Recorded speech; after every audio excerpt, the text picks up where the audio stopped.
Hi, I'm Simon with AppliancePartsPros.com. Today we're going to show you how to repair your appliance. Are you ready? Remember, anytime you work on your appliance, make sure it's unplugged or the circuit breakers are off so there is no chance of electrocution. In this video, we'll show you how to replace the pivot block in a Whirlpool refrigerator. It's going to be a very easy repair. Should only take a couple of minutes to show you how to do it. For this job, we're going to need a Phillips screwdriver. When you open up the package, you're going to need a new pivot block. By turning the mullion rail, the pivot block locks and unlocks the left side door. If the pivot block breaks, the refrigerator doors won't stay closed. That would be the perfect time to replace the broken pivot block.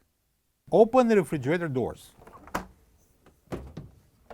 Using the Phillips screwdriver, take out the two screws that hold the pivot block.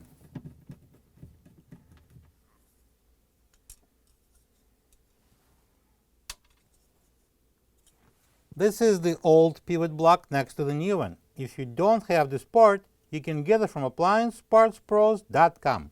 Install the new pivot block and secure it with the two Phillips screws. Keep in mind that you can adjust the position of the pivot block on the cabinet.